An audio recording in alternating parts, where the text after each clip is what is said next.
जय गुरुदेव, जय गायत्री माता। करुणा कर सकती है चंचल मन पर काबू।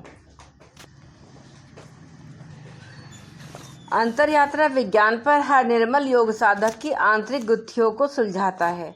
इसमें प्रणव पंडित जी लिखते हैं कि उलझे मन के अनेकों धागे उसके जादुई असर से अपने आप सुलझ जाते हैं। अंतस की गांठें उसकी छुअन से अपने ही आप खुल जाती हैं। साधकों की यह आम समस्या है कि व्यवहार की गड़बड़ियों से भी मन इतना चंचल व अस्थिर हो जाता है कि योग साधना की स्थिति ही नहीं बनती। इस समस्या का निराकरण महर्षि अपने अगले सूत्र में कहते हैं। वे कहते हैं कि और चारों ओर जिनके क्रम से विषय है ऐसी मित्रता, दया, प्रसन्नता और उपेक्षा को भावना से चित्त स्वस्थ हो जाता है। अर्थात आनंदित व्यक्ति के प्रति मैत्री, दुखी व्यक्ति के प्रति करुणा, पुण्यवान के प्रति मुदिता तथा पापी के प्रति उपेक्षा, इन भावनाओं का संवर्धन करने से मन शांत हो जाता है। महर्षि पतंजलि के इस सूत्र में व्यवहारिक जीवन की सभी समस्याओं के समाधान समाहित हैं। इसे यदि व्यवहार चिकित्सा का आधारभूत तत्व कहीं तो कोई अतिशयोक्ति न होगी। व्यवहार चिकित्सा के द्वारा चिकित्सक न केवल मनोरोगी के आंतरिक घावों को ठीक करता है बल्कि उसके व्यवहार को सुधारता व संवारता है। फिर यह व्यवहार बच्चे का हो या फिर युवक का अथवा प्रौढ़ का। महर्षि पतंजलि इस सूत्र में व्यवहार के परिष्कार से चित्त के परिष्कार की विधि सुझाते हैं। इसे यूं भी कह सकते हैं कि व्यवहार सुधरे तो चित्त संवरे। महर्षि के सूत्र में 4 आयाम हैं। इनमें से पहला आयाम है मैत्री का। महर्षि कहते हैं कि मैत्री आनंदित व्यक्ति से परम पूज्य गुरुदेव इस तत्व की व्याख्या में कहते थे। मैत्री शब्द से तो सभी परिचित हैं पर अर्थ तत्व की व्याख्या में कहते थे। मैत्री शब्द से तो सभी परिचित हैं पर अर्थ को प्राय कोई नहीं जानता। प्राय लोग मैत्री उससे करते हैं जिससे कुछ लाभ मिलने वाला हो, जिसमें अपना लोभ ठिकाना हो। इस लाभ और लोभ के बावजूद भी सच्ची मैत्री के दर्शन नहीं हो पाते। बस मित्रता का ऊपरी दिखावा होता है। यथार्थ में तो सुखी और आनंदित व्यक्ति के प्रति सामान्य मन ईर्ष्या से भर जाता है। दाह और जलन मन को झुलसाने लगते हैं। गुरुदेव कहते थे कि सुखी व आनंदित से मैत्री का भाव इसलिए होना चाहिए क्योंकि सुखी रहने की, जीवन जीने की कला सीखी जा सकती है।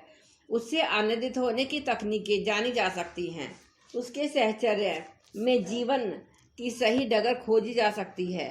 बस इस संबंध में बात इतनी जरूर देख ली जाए कि उसका आनंद किस साधन सुविधा पर न टिका रहकर आत्मा की गहराइयों से उपजा हो। महर्षि के सूत्र का दूसरा आयाम है करुणा। करुणा दुखी व्यक्ति के प्रति, फिर यह दुखी का कोई भी क्यों न हो। योग ऋषि गुरुदेव का कहना था कि दुखियों को प्राय व्यंग्य, अपमान व तिरस्कार का शिकार होना पड़ता है। न तो कोई उनकी सहायता के लिए तत्पर होता है और न कोई दर्शन करता है। उसकी सेवा के लिए स्वयं को न्योछावर करता है। वही सच्चा योग साधक है। ध्यान रहे, संवेदना का एक ही अर्थ है संवेदना, यानी कि किसी की पीड़ा में हमें भी उतनी ही व्याकुलता होनी चाहिए जितनी की उसकी है। पीड़ित के प्रति करुणा, यही योग धर्म है। फिर वह पीड़ित कोई बुरा हो या भला। गुरुदेव कहा करते थे कि दुखी सिर्फ दुखी होता है, वह न भला होता है और न बुरा। वह न पापी होता है न पुण्यात्मा, वह तो सिर्फ नारायण होता है। उसके प्रति तो केवल संवेदनशील होकर सेवा धर्म निभाया जाना चाहिए। महर्षि के सूत्र का तीसरा आयाम है मुदिता। मुदिता सफल व्यक्ति के प्रति, पुण्यवान के प्रति। हालांकि लोक चलन में सफल व्यक्ति केवल ईर्ष्या के पात्र बनते हैं। प्रत्यक्ष में भले ही कोई उन्हें बधाई देता रहे, प्रशंसा करता रहे, पर परोक्ष में उसे नीचा दिखाने वाले उपाय ही सोचे जाते हैं। गुरुदेव कहते थे कि किसी की सफलता पर हमें न केवल प्रसन्न होना चाहिए बल्कि उससे प्रेरणा लेना चाहिए। जो जीवन की तह को जानते हैं जीवन के मर्म को से परिचित है। उन्हें मालूम है कि प्रत्येक सफलता केवल पुण्य का परिणाम होती है। पुण्य कर्मों के परिणाम ही व्यक्ति को सफल बनाते हैं। हालांकि इन्हें हासिल करने के लिए व्यक्ति कभी कभी दुष्कर्मों का सहारा लेता है, लेकिन सफलता कभी तो दुष्कर्मों का परिणाम नहीं होती। इन दुष्कर्मों के कारण या तो सफलता अधूरी रह जाती है या फिर कलंकित हो जाती है। इसलिए किसी की भी सफलता के पीछे छुपे उसके पुण्य कर्मों की ओर नज़र डालकर हमें प्रसन्न होना चाहिए। महर्षि के सूत्र का चौथा आयाम है उपेक्षा। हमें उपेक्षा उनकी करनी चाहिए जो यथार्थ में पापी हैं और कदम कदम पर हमें नुकसान पहुंचाने की कोशिश करते हैं। ऐसों के प्रति हमारे मन में न तो द्वेष रहे और न घृणा। इनसे हर पग पर हमको टकराने की भी कोई ज़रूरत नहीं। इनसे तो बस बचा जाना चाहिए और इसका एक ही उपाय है, इनकी उपेक्षा। ये बेचारे हैं, इनके प्रति द्वेष भाव रखकर अपने मन को मलिन नहीं करना चाहिए। हाँ, जब परिस्थितियाँ विषमता से भरी हों और जीवन में ऐसे दुष्ट जनों की भरमार हो, तो ऐसे में उनकी उपेक्षा करके सारा ध्यान अपने तप बल बढ़ाने में लगाना चाहिए।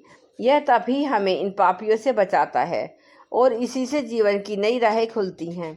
और अंत में इस सूत्र के उपसंहार क्रम में महर्षि कहते हैं कि व्यवहार के इन सभी 4 तत्वों का अनुपालन करने से चित्त स्वच्छ हो जाता है, क्योंकि इस प्रक्रिया में से अतीत में पड़ी मन की सभी गांठें खुल जाती हैं और नई ग्रंथियों के होने की संभावना समाप्त हो जाती है।